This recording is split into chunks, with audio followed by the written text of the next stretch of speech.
A mother dies leaving 5 children alone. A stranger offers help. But in a town where kindness costs blood, some rescues come with prices that change everyone forever. The children's cries echoed off the dusty storefronts like wounded birds looking for somewhere safe to land. Mary clutched baby Joseph to her chest while her other 4 gathered close, their faces streaked with tears and grime.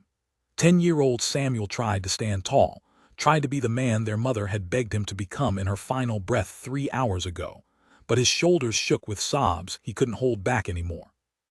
8-year-old Ruth pressed her face against Mary's worn skirt, her small hands fisted in the fabric. The twins, David and Daniel, barely 6 years old, sat in the dirt of Main Street crying for their mama who would never answer again. People walked past them like they were invisible. Mrs. Henderson from the boarding house crossed to the other side of the street, her lips pursed in disapproval. Tom Bradley, who owned half the businesses in Cedar Falls, actually stepped over David's outstretched legs without so much as a glance down. The children might as well have been tumbleweeds for all the attention the good people of this town paid them. Mary rocked baby Joseph and tried to think of what to do next, but her mind felt as empty as their bellies. Their mother Sarah had been washing clothes for pennies, barely keeping them fed even when she was alive. Now there was nothing. No money, no food, no roof over their heads come nightfall. "Mama said we should pray," Ruth whispered, her voice muffled against Mary's dress. "She said God watches over children." Mary wanted to tell her sister that maybe God was looking somewhere else today, but she bit her tongue. Ruth needed hope more than truth right now, and truth was a luxury they couldn't afford. The afternoon sun beat down mercilessly, and baby Joseph's cries were growing weaker. That scared Mary more than anything. When babies stopped crying, it usually meant they'd given up. She bounced him gently, making soft shushing sounds their mother used to make, but her own tears kept falling onto his tiny face. Samuel wiped his nose with the back of his hand and straightened up, trying to look older than his 10 years. "I'll find work," he announced, his voice cracking. "I can sweep floors or carry things. I'm strong." Mary looked at her little brother, at his bird-thin arms and the way his 2 big pants were held up with rope, and felt her heart crack clean in half. He was just a child pretending to be a man because there was no man left to be. Their father had died of fever 2 years ago, and now their mother was gone too. They were truly alone in a world that had no patience for orphaned children with empty pockets. "Samuel Cooper, you sit yourself back down." The voice came from above them, deep and steady. Mary looked up to see a tall man in a weathered brown coat standing in the shadow of Morrison's general store. His face was hidden beneath the brim of a black hat, but his voice carried the kind of authority that made people listen. Samuel hesitated, torn between defiance and relief at hearing anyone speak to them like they mattered.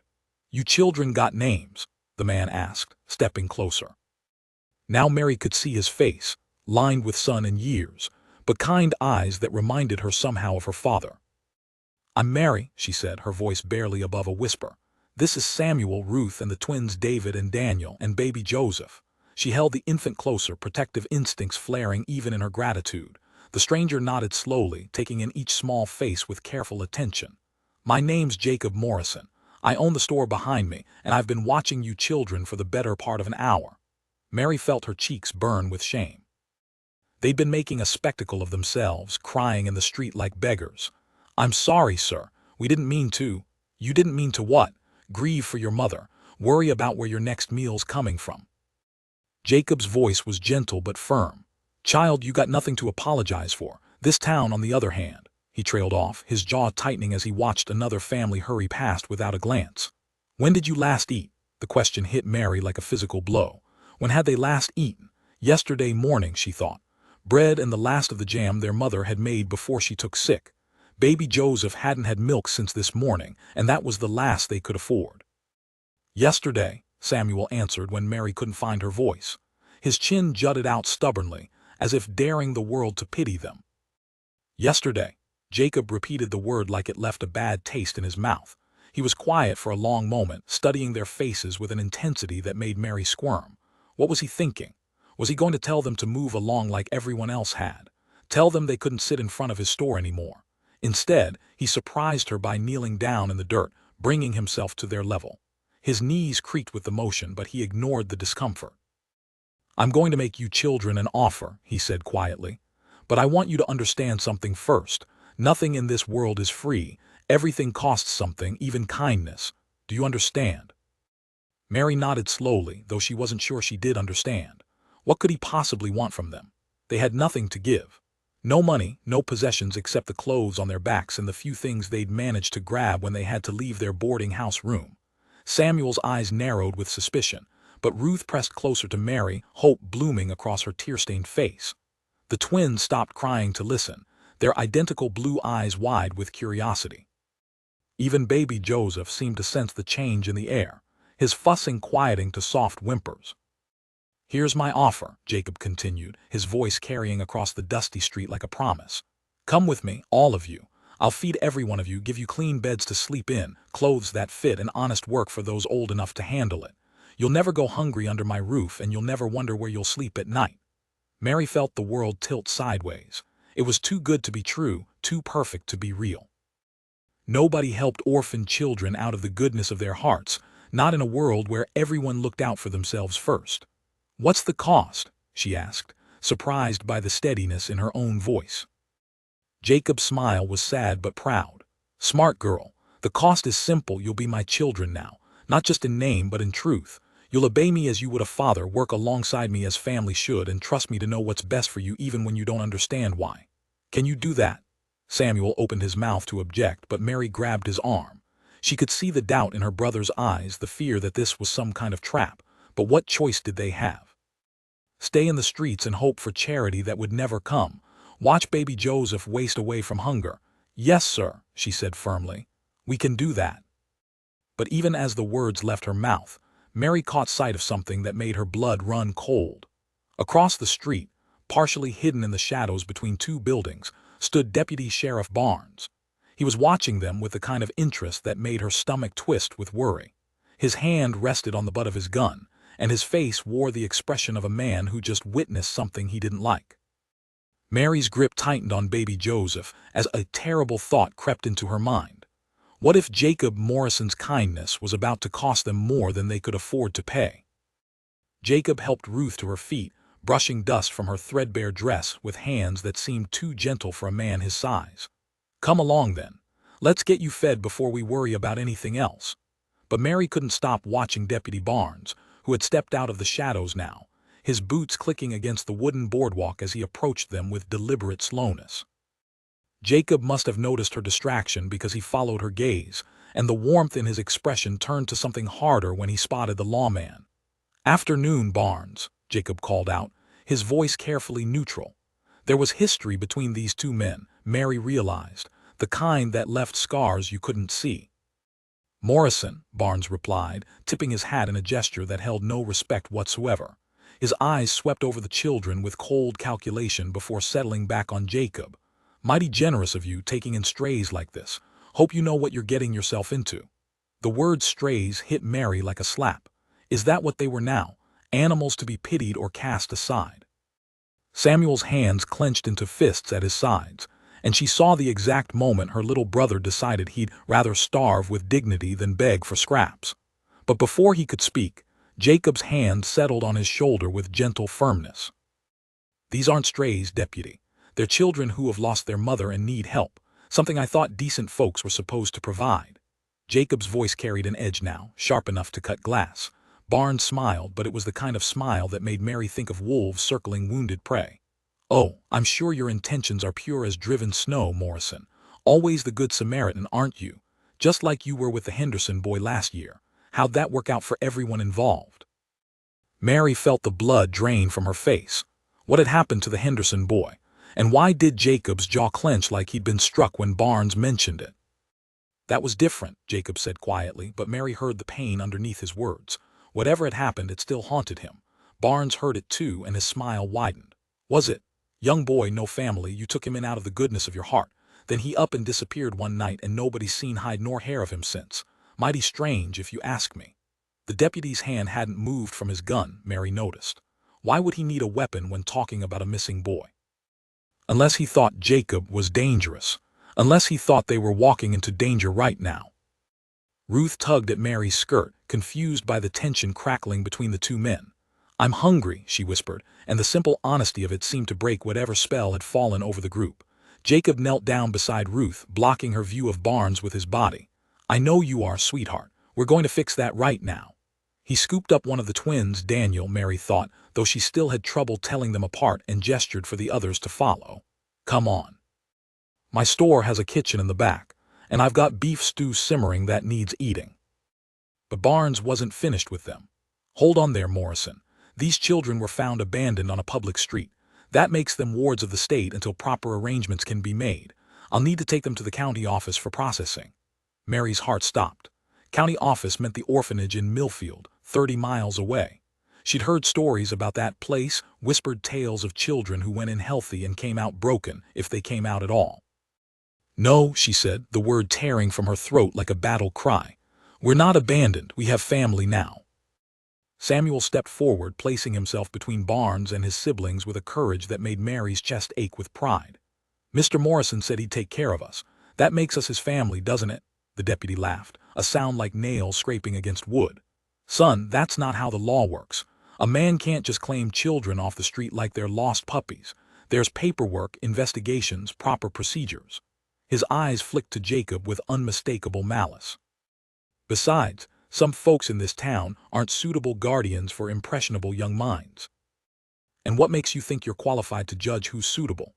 Jacob's voice had dropped to a dangerous whisper, but Mary could hear the controlled fury burning underneath. "You've done such a fine job protecting the citizens of Cedar Falls, after all. Tell me, deputy, how many crimes have you solved this year?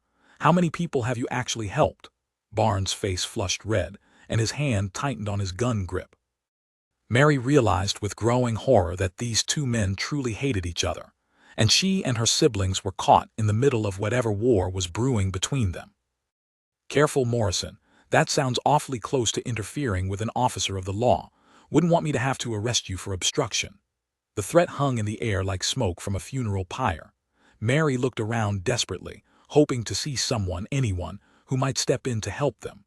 But the few people on the street had melted away like morning mist, unwilling to get involved in whatever this was.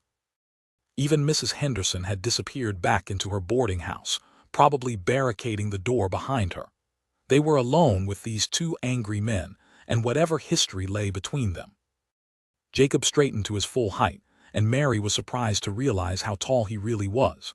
Barnes had to tilt his head back to meet his eyes, and something in the deputy's expression flickered with what might have been fear. "You want to arrest me, Barnes? Go ahead. But you'll have to explain to Judge Crawford why you're separating orphaned children from someone willing to care for them. Last I checked, the county pays good money to anyone willing to take in strays." He used Barnes' own word like a weapon, turning it back on him. "Might be worth asking yourself why you're so determined to keep these children from finding a home." The question hung between them like a challenge, and Mary saw something shift in Barnes' face. Uncertainty, maybe, or calculation. He looked at the children again, his gaze lingering on baby Joseph in Mary's arms. The infant had started crying again, weak little sounds that seemed to echo in the sudden silence. "Fine," Barnes said finally, his voice tight with barely controlled rage. "Take them. But I'll be watching, Morrison. One step out of line, one complaint from anyone in this town, and I'll have them in the county office so fast your head will spin. And I'll have you in a jail cell right beside them." Relief flooded through Mary so suddenly that her knees nearly buckled. They weren't going to the orphanage. They weren't going to be separated. Jacob had won somehow, though she still didn't understand what they'd been fighting about. But as Barnes turned to go, he paused and looked back at her with eyes that seemed to see right through her soul. "You're the eldest girl, aren't you? What's your name again?" "Mary," she whispered, not understanding why he needed to know. "Mary Cooper." Barnes nodded slowly, as if filing the information away for later use. "Well, Mary Cooper, I hope you know what you're getting your family into. Some gifts come with strings attached, and some strings turn into nooses if you pull too hard." Then he was gone, disappearing around the corner of the bank building like a bad dream fading in daylight. But his words lingered, wrapping around Mary's heart like cold fingers. What had he meant about strings and nooses? What did he know about Jacob Morrison that she didn't? Jacob seemed to sense her worry because he knelt down beside her again, his weathered face creased with concern. "Don't listen to him, Mary. Barnes has his own reasons for causing trouble, and none of them have anything to do with what's best for you children." "What happened to the Henderson boy?" The question slipped out before Mary could stop herself. Jacob's face went very still, and for a moment she thought he might not answer. When he finally spoke, his voice was heavy with old pain. Tommy Henderson was a good boy. 15 years old, no family left after the fever took his parents. I took him in, gave him work, tried to give him a future. But he had dreams bigger than Cedar Falls could hold. One morning he left a note saying he was heading to California to find his fortune. I haven't heard from him since, but I pray every night that he found what he was looking for. Mary studied Jacob's face, searching for any sign of deception, but all she saw was genuine sorrow and what looked like guilt. Did he blame himself for Tommy's leaving? Did Barnes blame him for something worse? Did Tommy want to go? She asked quietly. Jacob's smile was sad but genuine. More than anything in the world. I tried to talk him into waiting another year, finishing his schooling, but he was determined to make his own way. Sometimes the kindest thing you can do for someone is let them chase their dreams, even when it breaks your heart to watch them go. Samuel had been listening to every word, his young face serious with concentration. Are you going to let us chase our dreams too? He asked. When we're old enough, I mean. If we decide we want to leave. Mary held her breath, waiting for Jacob's answer. Would he try to keep them trapped? Use their dependence against them like Barnes had implied? Jacob looked at each of them in turn, his gaze settling finally on baby Joseph's sleeping face. Samuel, when the time comes for any of you to find your own path in this world, I'll help you pack your bags and wish you Godspeed. But until then, you're mine to protect and provide for. Is that a bargain you can live with? The boy considered this with the gravity of a judge weighing evidence. Finally, he nodded. Yes, sir, that's a bargain I can live with. Jacob clapped him gently on the shoulder, then straightened up and looked around at all of them with something that might have been wonder. Well then, family, let's go home. I've got stew getting cold and beds that need filling. And tomorrow, we'll figure out how to make this arrangement official so nobody can question your place in my house again. But as they walked toward the back entrance of Morrison's General Store, Mary couldn't shake the feeling that Deputy Barnes wasn't finished with them. Not by a long shot. The kitchen behind Morrison's General Store smelled like heaven must smell, beef stew rich with carrots and potatoes, fresh bread cooling on wooden shelves, and coffee strong enough to wake the dead. Mary stood in the doorway holding baby Joseph, watching her siblings' faces transform as they breathed in the aroma of real food cooked with care. Ruth actually smiled for the first time since their mother died, and the twins pressed against Jacob's legs like puppies seeking warmth. Even Samuel, still suspicious and guarded, couldn't hide the way his stomach growled loud enough to shake the rafters. Jacob moved through the kitchen with practiced efficiency, ladling stew into mismatched bowls and cutting thick slices of bread that he slathered with butter. Sit anywhere you like, he said, gesturing to a long wooden table surrounded by chairs that had seen better days but still looked sturdy enough to last another century. And don't worry about table manners tonight. Fill your bellies first. Worry about proper behavior later. Mary settled into a chair near the window, bouncing baby Joseph gently as she tried to figure out how she was going to eat and hold him at the same time. Jacob noticed her dilemma and disappeared into another room, returning with a wooden cradle that looked hand-carved. Made this for Tommy Henderson when he first came to me, Jacob said quietly, setting the cradle beside Mary's chair. Boy was barely 14 but insisted on helping with everything, including taking care of the neighbor's new baby when the mother took sick. Figured he might need somewhere safe to put the child while he worked. Mary felt her throat tighten with emotion as she settled Joseph into the cradle. The baby immediately quieted, as if he sensed he was finally somewhere safe. How long had it been since any of them had felt truly safe? Days, weeks, it felt like years. The first spoonful of stew was like a miracle. Mary had to bite her lip to keep from crying as the rich, warm broth filled her empty stomach. Around the table, her siblings were eating with the kind of desperate hunger that would have embarrassed their mother, but Jacob didn't seem bothered by their lack of manners. Instead, he kept filling their bowls the moment they emptied, murmuring encouragement and making sure everyone had plenty of bread. When Ruth started to nod off over her third helping, he simply lifted her into his arms and carried her to a small bedroom off the kitchen, tucking her under a quilt with the tenderness of a father. She's exhausted, Mary said when he returned. They all are. We haven't slept properly in days. Jacob nodded, his face grave with understanding. Grief is harder on children than most people realize. It takes everything out of them, body, mind, and spirit. Rest is the best medicine after food and safety. He began clearing the table with quiet efficiency, and Mary found herself studying his face in the lamplight. There were lines around his eyes that spoke of laughter and sorrow in equal measure, and his hands moved with the careful precision of a man who'd learned to take care of himself and others. "Why are you doing this?" The question slipped out before Mary could stop herself. Jacob paused in his dishwashing, a bowl still dripping in his hands. "Because someone needs to," he said simply, "and because I remember what it felt like to be alone and hungry with nowhere to turn." Mary waited for him to elaborate, but he seemed lost in memories that weren't hers to share. Instead, she rose from the table and began helping him clean up, working in comfortable silence as baby Joseph slept peacefully in his borrowed cradle. It was Samuel who broke the quiet, his young voice heavy with exhaustion and worry. "That deputy doesn't like you much." Jacob's hands stilled for a moment before resuming their methodical scrubbing. "No, he doesn't.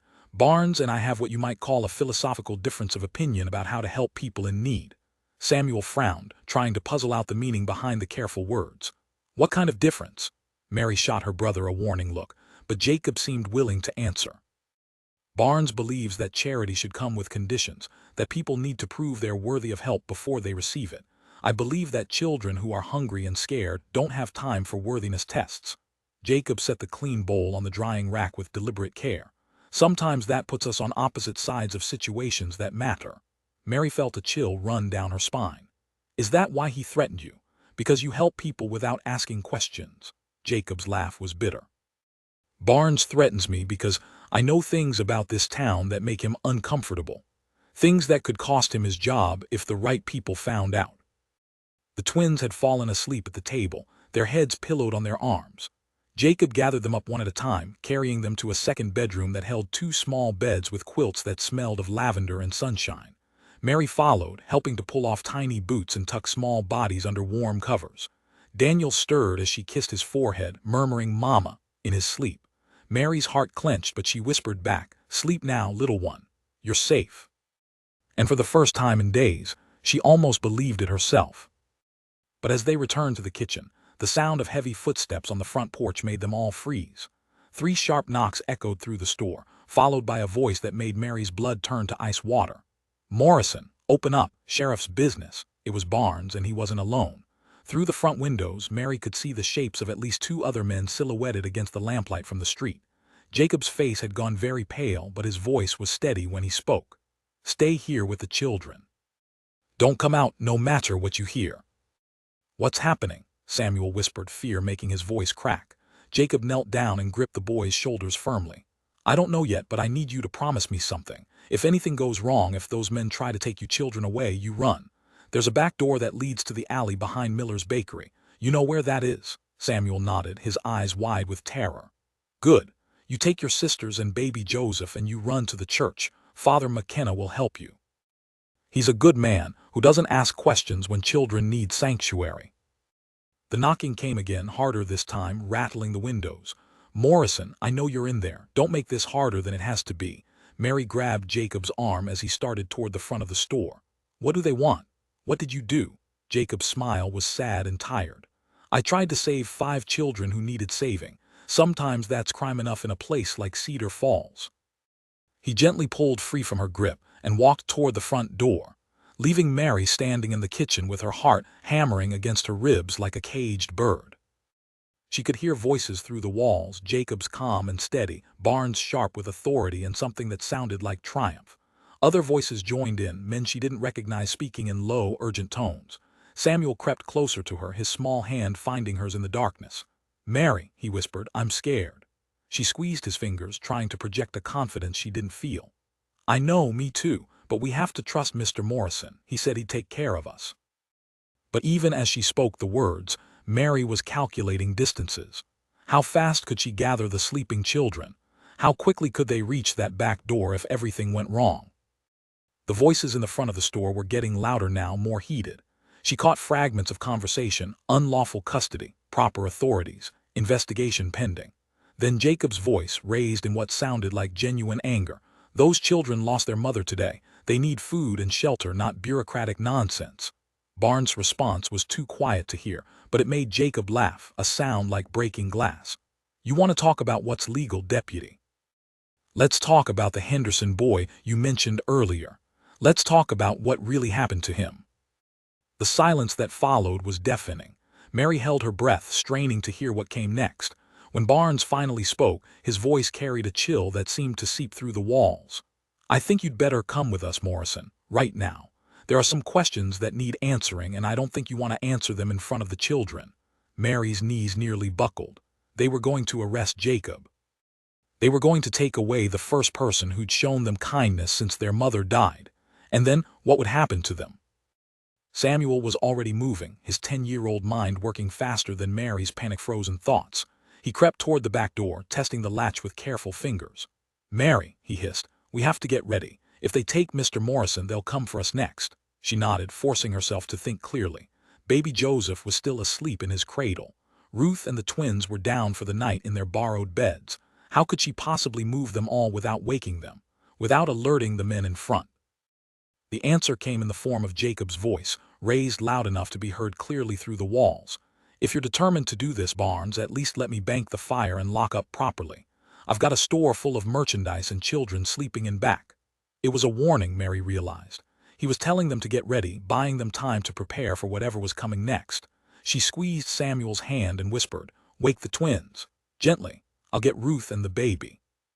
But as she started toward the bedroom, a new voice froze her in her tracks.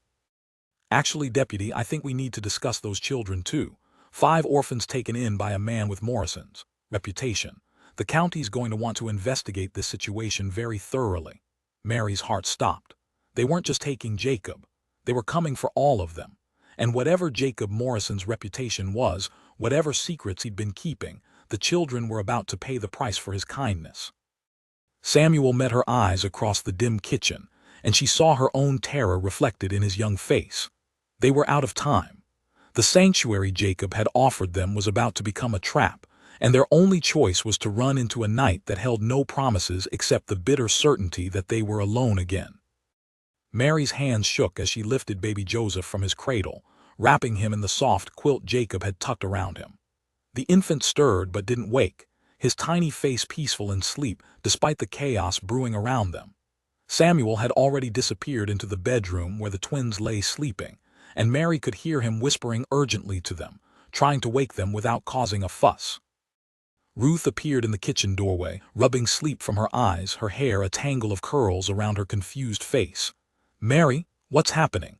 Why are there men shouting?" "We have to go," Mary whispered, pulling Ruth close with her free arm. "Right now, Samuel's getting the twins and we're going to leave through the back door very quietly." Ruth's eyes widened with fear and understanding. Even at 8 years old, she'd learned to recognize danger, learned that sometimes running was the only choice left. "But what about Mr. Morrison? He gave us food. He was going to take care of us." Mary's throat tightened with emotion she couldn't afford right now. "I know, sweetheart. But sometimes good people can't protect us from bad situations. We have to protect ourselves." Samuel emerged from the bedroom carrying Daniel while David clung to his hand, both twins alert now and frightened by the urgency in their brother's voice. "They're coming," Samuel whispered, pressing his ear to the wall that separated the kitchen from the front of the store. "I can hear them moving around, and Deputy Barnes is asking where we are." Mary's mind raced through their options. The church was 6 blocks away through streets that would be mostly empty at this hour. Could they make it without being seen? Could she carry baby Joseph that far while keeping track of 4 other children in the dark?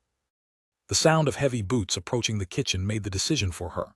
Mary grabbed Ruth's hand and nodded toward the back door. Samuel was already there, easing it open inch by careful inch, checking the alley beyond for any sign of Barnes' men. The night air was cool against Mary's face as they slipped outside, baby Joseph warm and solid in her arms. Above them, stars wheeled in a clear sky that seemed to mock their desperate flight with its beauty.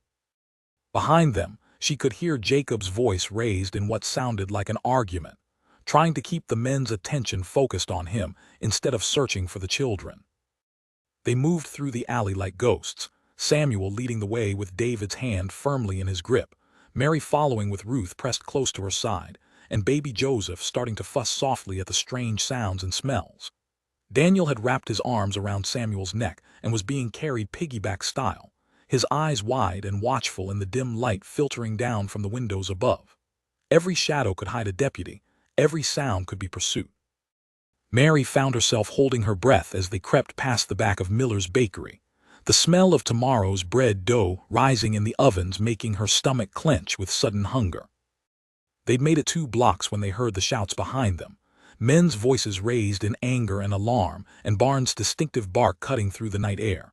"They're not here. Search the alley. Check behind every building." Mary's heart hammered so hard she was sure it would wake every sleeping soul in Cedar Falls. She looked around desperately for somewhere to hide, some sanctuary that could shelter 5 children on the run. The church was still 4 blocks away, and baby Joseph was beginning to cry in earnest now, his small voice carrying farther than Mary wanted in the still night air. "This way," Samuel whispered, tugging them toward a gap between 2 buildings that led to another alley. But as they turned the corner, Mary's blood turned to ice water. Deputy Barnes stood at the far end of the narrow passage, his bulky silhouette unmistakable even in the poor light. He'd anticipated their route, or perhaps he simply knew the streets of Cedar Falls better than a desperate girl trying to keep her family safe. "Well, well," Barnes called out, his voice echoing off the brick walls on either side of them. "Looks like we found our little runaways." Mary instinctively stepped in front of her siblings, clutching baby Joseph tighter as Ruth pressed against her back. Samuel moved to stand beside her, his young face set with determination that broke Mary's heart. He was trying so hard to be a man when he was still just a boy who should be worried about schoolwork and fishing holes instead of protecting his family from corrupt lawmen. "Let us go," Mary said, surprised by the steadiness in her own voice. "We haven't done anything wrong." Barnes laughed, a sound like nails scraping across slate. "Haven't done anything wrong. You're fugitives from lawful custody, girl. That's a crime in any territory." He started walking toward them with deliberate slowness like a cat stalking wounded birds. Behind him, Mary could see other shapes moving in the darkness, his deputies, no doubt, closing off any chance of escape. "Come along peacefully now, and maybe Judge Crawford will go easy on you when this goes to court." "Court?" Mary's voice cracked with disbelief. "We're children. What court would prosecute children for trying to find food and shelter?" But even as she spoke the words, she saw something in Barnes' eyes that made her stomach drop. This wasn't about law or justice or proper procedures. This was personal, somehow connected to whatever history lay between Barnes and Jacob Morrison. They were pawns in a game she didn't understand, and Barnes was willing to destroy 5 orphaned children to win whatever prize he was after. Samuel stepped forward, his small chin jutted out defiantly. "You can't take us. We're not yours to take." Barnes' smile widened, showing teeth that gleamed in the dim light. "Boy, in this territory, orphaned children belong to whoever has the authority to claim them, and right now that authority is mine." He gestured to the deputies behind him. "Take them, carefully. We don't want any unnecessary injuries that might complicate the paperwork." Mary's mind raced frantically as the deputies approached. There had to be something, some way out of this trap that wouldn't separate her family forever. Then she remembered Jacob's words about Father McKenna, about the church being a sanctuary for children who needed help. "Wait," she called out, her voice echoing in the narrow alley. "We claim sanctuary. By territorial law, any person can claim sanctuary in a house of worship, and law enforcement has to respect that claim for 24 hours.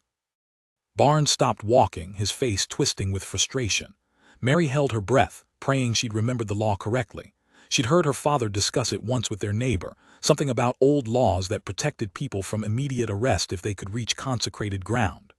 "Clever girl," Barnes said finally, his voice tight with barely controlled anger. "But you're not in a church, are you? You're in an alley, and sanctuary laws don't apply to public streets." But Samuel was already moving, pushing past Mary with desperate courage. "The church is only 2 blocks that way," he shouted, pointing toward the steeple that rose above the surrounding buildings. "We can make it." Without waiting for permission or argument, he grabbed David's hand and started running toward the mouth of the alley. Mary didn't hesitate. She clutched baby Joseph tight and ran after him, Ruth's small hand gripped firmly in hers, Daniel's shorter legs pumping hard to keep up with his siblings. Behind them, Barnes cursed loudly, and his deputies gave chase, their heavy boots pounding against the packed earth of the alley. Mary could hear them gaining ground, their longer strides eating up the distance her siblings' small legs had created. Baby Joseph was crying in earnest now, his wails seeming to echo off every building they passed. 2 blocks had never seemed so far, and Mary found herself gasping for breath as they burst out of the alley and onto Main Street. The church sat on a small hill at the end of the street, its white-painted walls gleaming in the starlight like a beacon of hope, but it might as well have been on the moon for all the good it would do them if Barnes caught them before they reached the front steps. Samuel was flagging now, his breath coming in harsh gasps, David stumbling beside him. Ruth was crying as she ran, tears streaming down her face, and Daniel had fallen behind despite his best efforts to keep up. Mary made a decision that tore her heart in half. She stopped running and turned to face the approaching deputies, placing herself between them and her fleeing siblings. "Go," she screamed to Samuel. "Take them to the church. Get inside." Samuel looked back, his face stricken with understanding and protest, but Mary shook her head firmly. "Go now, that's an order." It was the voice their mother had used when there was no room for argument, and Samuel obeyed it even as tears streamed down his cheeks. Barnes reached Mary first, his face flushed with exertion and triumph.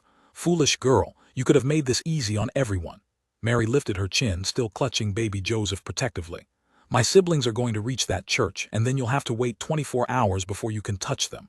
That gives someone time to help them, time to find another way." Barnes' smile was cold and calculating. "Maybe, but I've got you and the baby right here. And sometimes a bird in the hand is worth 2 in the bush." Mary looked toward the church and saw Samuel helping the twins up the front steps, Ruth close behind them. They were going to make it. Whatever happened to her, they were going to be safe for at least one more day. Father McKenna appeared in the church doorway, his kind face creased with concern as he gathered the children inside. Samuel looked back one more time, his young face twisted with anguish, and Mary managed to smile at him through her own tears. "Take care of them," she whispered, knowing he couldn't hear her but hoping somehow the message would reach him anyway. Barnes grabbed her arm roughly, his fingers digging into her flesh hard enough to leave bruises. "Come along, Miss Cooper. You and I are going to have a long talk about obstruction of justice and harboring fugitives." As he marched her toward the jail, Mary caught sight of a familiar figure in the shadows beside the hardware store. Jacob Morrison stood pressed against the building, his face a mask of grief and rage as he watched Barnes drag her away. Their eyes met for just a moment across the empty street, and Mary saw him mouth words that made her heart leap with desperate hope. "I'm coming for you." But as the jail door slammed shut behind her, Mary wondered if Jacob's promise would mean anything at all, or if she and baby Joseph were truly on their own in a world that seemed determined to tear their family apart. The jail cell smelled of unwashed bodies, despair, and something else Mary couldn't identify but made her stomach turn.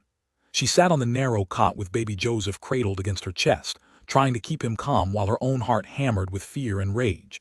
Through the barred window, she could see the church steeple rising against the star-filled sky, and she whispered prayers for Samuel and the others who had found sanctuary there. At least they were safe for now. At least Father McKenna would give them food and clean beds, even if it was only for 24 hours. Barnes had left her alone after locking the cell door, but she could hear him moving around in the outer office, shuffling papers and muttering to himself like a man working through a problem that refused to be solved. Baby Joseph fussed against her shoulder, and Mary realized with growing panic that she had nothing to feed him. No milk, no bottle, nothing to ease the hunger that was making him cry with increasing desperation. She bounced him gently and hummed the lullaby their mother used to sing, but it was poor comfort for an infant who hadn't eaten properly in hours. The sound of the front door opening made Mary's pulse quicken with hope and dread in equal measure. Heavy footsteps crossed the outer office, followed by voices she didn't recognize, men speaking in low, urgent tones about the situation and what needs to be done. Mary strained to hear their words, but they were speaking too quietly for her to make out details.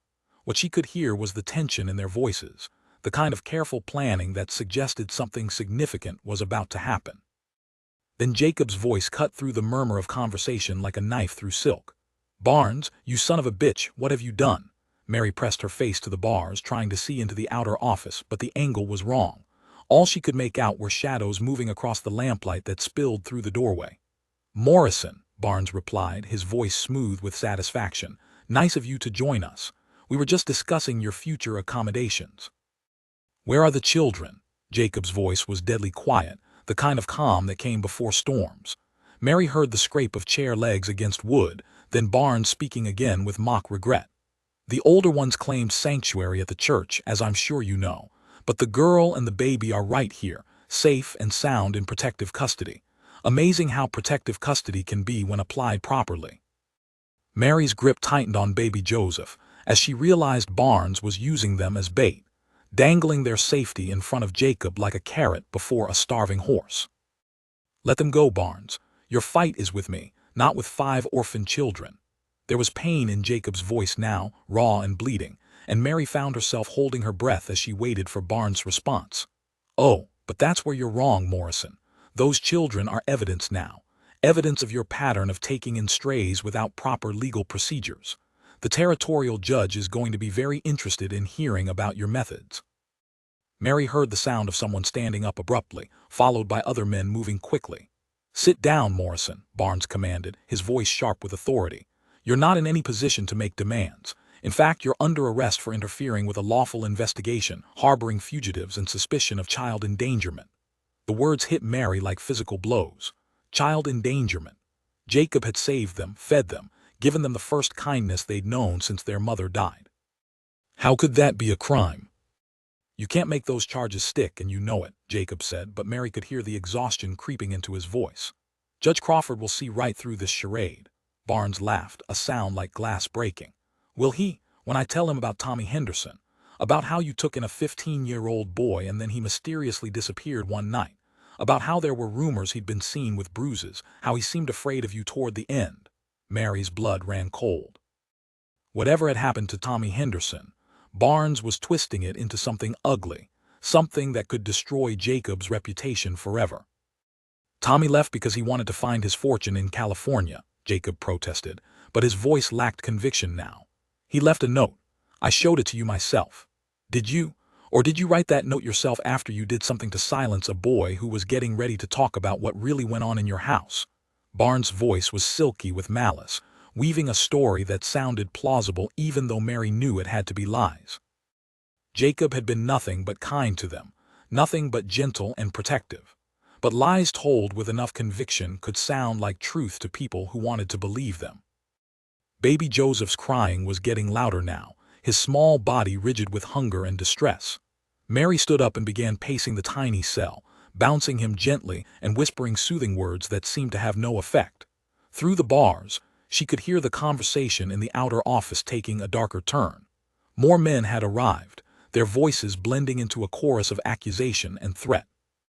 They were building a case against Jacob, she realized, using her and baby Joseph as leverage to keep him compliant while they destroyed his reputation piece by piece.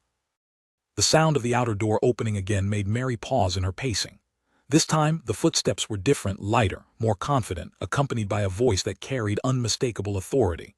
Gentlemen, what exactly is going on here? Mary's heart leaped with desperate hope. Judge Crawford.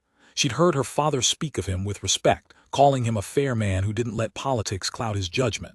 If anyone could see through Barnes' lies, it would be the judge. Your Honor, Barnes said, his voice suddenly formal and respectful. We've arrested Jacob Morrison on charges of child endangerment and interfering with a lawful investigation. He's been taking in orphan children without proper legal procedures, and we have reason to believe his motives may not be entirely pure. Mary pressed her ear to the bars, straining to hear Judge Crawford's response. When it came, his voice was sharp with disapproval, but she couldn't tell if his anger was directed at Jacob or at Barnes. These are serious charges, Deputy. I hope you have evidence to support them beyond your personal feelings about Mr. Morrison's character. There was steel in the judge's voice, and Mary felt a flutter of hope. As for the children, where are they now? 4 of them claimed sanctuary at Father McKenna's church, Barnes replied reluctantly. The oldest girl and an infant are here in protective custody. Mary heard footsteps approaching the cell block, and suddenly Judge Crawford appeared at her cell door, his weathered face grave with concern. Miss, what's your name? He asked gently, his voice kind but official. Mary Cooper, sir, and this is my baby brother Joseph. The judge studied her face carefully, taking in her tear-streaked cheeks and the way she clutched the crying infant protectively. How long has it been since the baby last ate? The question was simple, but Mary heard the underlying urgency in it. Yesterday morning, sir. Maybe longer. We don't have money for milk. Judge Crawford's jaw tightened, and when he turned back toward the outer office, His voice carried the kind of authority that made grown men step carefully. "Deputy Barnes, this infant needs food immediately. I don't care what charges you're planning to file against whom, no baby suffers from hunger while in my jurisdiction." Mary heard Barnes start to protest, but the judge cut him off sharply. "That wasn't a request. Get milk for this child now, or I'll hold you personally responsible for any harm that comes to him." The relief that flooded through Mary was so intense she nearly collapsed. Someone with power was finally looking out for them, finally seeing them as children who needed help instead of pawns in some larger game. But as Judge Crawford returned to the outer office, Mary could hear the conversation taking a new turn. "Now then, gentlemen, let's discuss these charges against Mr. Morrison. Deputy Barnes, you mentioned the Henderson boy. Do you have any evidence that harm came to him while in Mr. Morrison's care?" Barnes' voice was confident as he replied, "We have testimony from several townspeople who saw the boy with unexplained injuries, and his sudden disappearance is highly suspicious." Mary held her breath, waiting for Jacob's response, but it was Judge Crawford who spoke next. "Testimony from whom specifically, and what kind of injuries are we discussing?" There was a long pause before Barnes answered, and when he did, his voice had lost some of its earlier confidence. "Well, the specifics are still being investigated, Your Honor, but the pattern of behavior is clear." Mary could almost hear Judge Crawford's skeptical expression in his voice when he replied, "I see. So you're asking me to believe that a man with no previous criminal record suddenly became dangerous to the children in his care, and your evidence for this is—" "What, exactly?" "Rumors and the fact that a teenage boy decided to seek his fortune elsewhere." The conversation continued, but Mary found her attention drawn to baby Joseph, who had finally exhausted himself into fitful sleep against her shoulder. Through the window, she could see the first pale hints of dawn touching the eastern sky. Her siblings had been in sanctuary for hours now, but their 24 hours of safety was already slipping away. What would happen when that protection expired? Would Barnes try to drag them from the church steps? Would Judge Crawford allow it? As if summoned by her thoughts, she heard the judge's voice again, this time directed toward the cell block. "Miss Cooper, I'm going to have Deputy Barnes release you and the baby into my custody temporarily while we sort this matter out properly. Mr. Morrison will remain here pending a formal hearing, but you and your siblings will be placed in appropriate care." Mary's heart leaped with hope, but before she could respond, Barnes' voice cut through the air like a whip crack. "Your Honor, with respect, these children are material witnesses in a criminal investigation. Releasing them could compromise the integrity of our case." Judge Crawford's response was ice cold. "Deputy, these are orphaned children who lost their mother yesterday. They are not criminals, and they will not be treated as such. Miss Cooper and the infant will come with me now. The other children will remain in sanctuary until we can arrange proper placement for all of them." Mary heard the jingle of keys and her pulse quickened with anticipation. Freedom was just steps away. But as Barnes approached her cell, she caught sight of his face through the bars, and what she saw there made her blood turn to ice. This wasn't over. Not by a long shot. Barnes was planning something, and whatever it was, Mary had the terrible feeling that Judge Crawford's protection might not be enough to save them all. Judge Crawford's house was unlike anything Mary had ever experienced, warm, clean, and filled with the kind of quiet comfort that spoke of a life lived with purpose and dignity. His wife, a gentle woman named Alina who reminded Mary achingly of her own mother, had immediately taken charge of baby Joseph, producing milk and clean diapers as if she'd been expecting them. Mary sat at their kitchen table, watching Alina feed her baby brother with practiced efficiency, and felt tears of relief streaming down her face. For the first time in days, Joseph wasn't crying. He was safe, fed, and content in the arms of someone who knew how to care for infants. "Drink your soup, dear," Alina said softly, nodding toward the bowl of chicken broth she'd placed in front of Mary. "You're nothing but skin and bones, and you can't take care of anyone else if you don't take care of yourself first." Mary obeyed, tasting the first real nourishment she'd had since Jacob's stew the night before. It felt like weeks ago instead of hours. "Judge Crawford," she said hesitantly, looking toward the man who sat reading papers by lamplight at the far end of the table, "what's going to happen to Mr. Morrison? He didn't do anything wrong. He saved us." The judge looked up from his documents, his weathered face creased with concern and something that might have been anger. "That's what I'm trying to determine, Mary. Deputy Barnes has made serious accusations, but accusations without evidence are just gossip dressed up in legal clothing. He set down his papers and leaned forward, his voice gentle but direct. I need you to tell me exactly what happened when Mr. Morrison found you children, every detail you can remember. It might be important for his defense. Mary's throat tightened with emotion as she recounted the events of the previous day, their mother's death, the long hours crying in the street while people ignored them, Jacob's unexpected kindness and Barnes' immediate hostility. Judge Crawford listened without interruption, occasionally making notes on a piece of paper, his expression growing darker as Mary described Barnes' threats and implications. When she finished, he was quiet for a long moment, staring at his notes with the kind of concentration that suggested he was seeing patterns she couldn't understand. Mary, he said finally, I want you to think very carefully before you answer this question. In all your interactions with Mr. Morrison, did he ever say or do anything that made you uncomfortable? Anything that seemed inappropriate or frightening? Mary shook her head immediately. No, sir. He was nothing but kind to us. He fed us, gave us clean beds, and when Deputy Barnes threatened to take us away, Mr. Morrison was ready to fight for us. Why would someone do that if they meant us harm? Judge Crawford nodded slowly, as if her answer confirmed something he'd already suspected. Because they wouldn't, Mary. A man with evil intentions doesn't publicly defend the children in his care from law enforcement. He hides his activities and cooperates with authorities to avoid suspicion. The judge stood and walked to the window, gazing out at the pre-dawn darkness with troubled eyes. I'm beginning to think this situation has less to do with child welfare, and more to do with old grudges and political maneuvering. The sound of rapid hoofbeats outside made all three adults freeze. Judge Crawford moved to the front window and peered through the curtains, his face grim in the lamplight.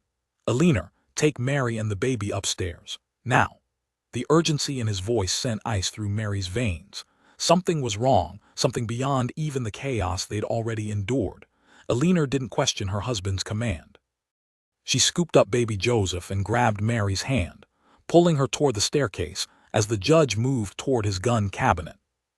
From the upstairs window, Mary could see men on horseback surrounding the judge's house, at least 6 of them, their faces hidden in shadow but their posture unmistakably threatening.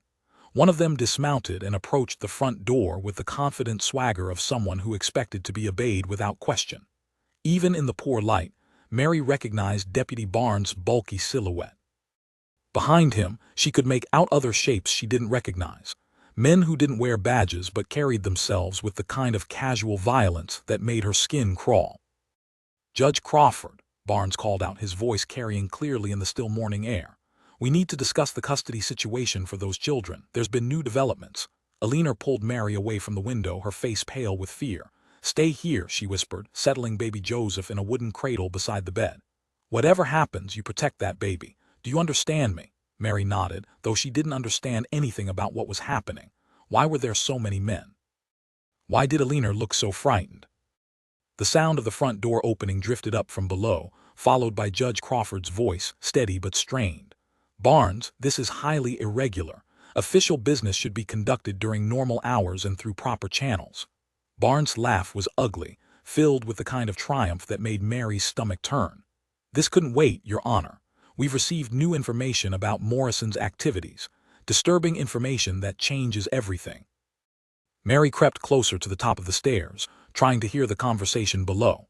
Alina tried to pull her back, but Mary shook her head stubbornly. She needed to know what was happening, needed to understand what new lies Barnes was weaving around Jacob Morrison's reputation. Through the stair rails, she could see into the front parlor where Judge Crawford faced Barnes and 3 other men she didn't recognize. They didn't look like deputies or lawmen. They looked like the kind of men her father had warned her to avoid, hard faces, cold eyes, and hands that never strayed far from their weapons. What information? Judge Crawford asked, though his tone suggested he already suspected the answer wouldn't be truthful. Barnes pulled a folded paper from his coat pocket, holding it up like evidence in a trial. A confession, signed by Tommy Henderson himself, sent to us from California by a sheriff who recognized the name from our wanted posters. Mary's heart stopped.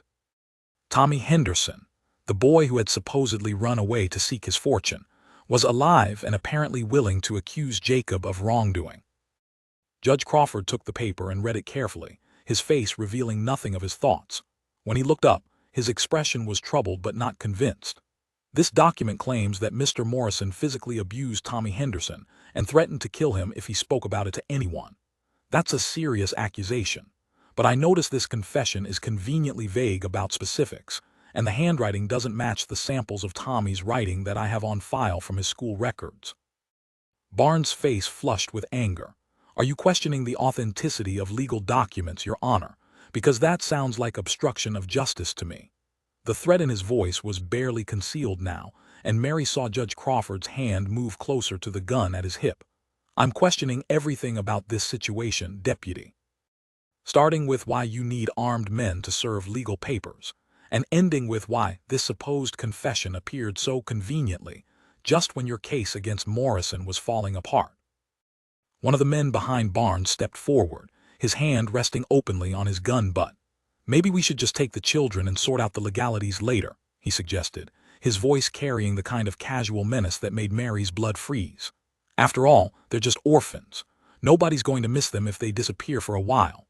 Alina's sharp intake of breath beside her told Mary that she'd heard the threat too. This wasn't about law or justice or child welfare. These men were planning to take them, and Judge Crawford's authority might not be enough to stop them. You touch those children and you'll answer to me, Judge Crawford said quietly, but his voice carried the kind of deadly certainty that made even hardened criminals think twice. I don't know what game you're playing, Barnes, but it ends here. Those children are under my protection, and I'll kill any man who tries to harm them. The words hung in the air like smoke from a funeral pyre, and Mary saw the men behind Barnes exchange glances that suggested they hadn't expected this level of resistance. But Barnes wasn't finished. Your Honor, I'm afraid your protection doesn't extend to harboring fugitives from justice. We have reason to believe those children witnessed Morrison committing serious crimes, and we need to question them without interference. He gestured to his companions, and Mary realized with growing horror that they were positioning themselves to rush the stairs. They were going to try to take her and baby Joseph by force, regardless of what Judge Crawford said or did. That's when the shooting started. Not inside the house but from the street outside, the sharp crack of rifle fire that sent the men in the parlor diving for cover. Through the window, Mary could see muzzle flashes from the rooftops across the street, and she heard Jacob Morrison's voice shouting orders to men she couldn't see. He'd come for them just as he'd promised, but he hadn't come alone. The sound of running feet and more gunfire told Mary that a small war was erupting in the streets of Cedar Falls, with her family caught in the middle of it. Alina, Judge Crawford shouted from below, get the children to the back room, now. Mary didn't wait for Alina's urging. She grabbed baby Joseph from his cradle and ran toward the rear of the house, Alina close behind her. Through the back window, she could see men with rifles positioned in the alley, men who wore the clothes of farmers and shopkeepers but moved with military precision. Jacob had organized the decent people of Cedar Falls into a force capable of standing up to Barnes' corruption, and they were making their stand right here, right now. The sound of splintering wood from below told Mary that Barnes' men were trying to fight their way upstairs despite the battle raging outside. Alina pushed a heavy dresser in front of the bedroom door, her face set with determination that reminded Mary of her own mother facing impossible odds. If they get through that door, Alina said quietly, loading shells into a shotgun Mary hadn't known she possessed, you take that baby and jump from the window. The roof of the kitchen will break your fall, and Jacob's men will get you to safety. But before Mary could respond, the sounds of fighting began to fade. The gunfire became sporadic, then stopped altogether. Voices drifted up from the street, Jacob's voice calling for Barnes to surrender, the sound of men being placed under arrest, and finally Judge Crawford shouting for everyone to stand down and let the law handle what came next.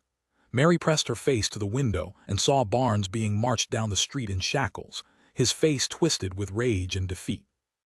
Behind him, the men who had helped him were being rounded up by townspeople who had finally decided that enough was enough.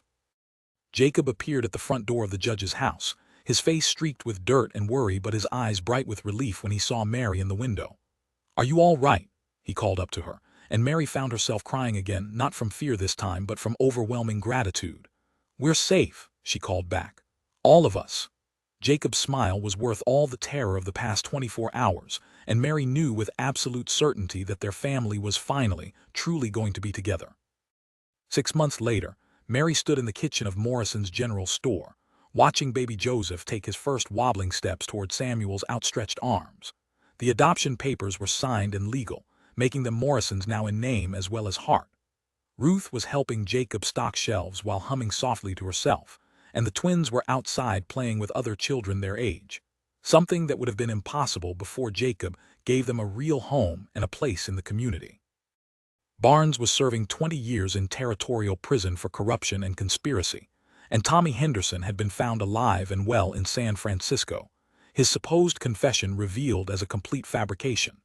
Cedar Falls had learned to trust again, to believe that kindness didn't always come with hidden costs, and Mary had learned that sometimes families weren't born but chosen with love and sealed with courage. As she watched her siblings laugh and play in the safety Jacob had provided, Mary whispered a prayer of gratitude for the man who had answered their desperate cries in the street with 3 simple words. "Come, I'll feed every one of you."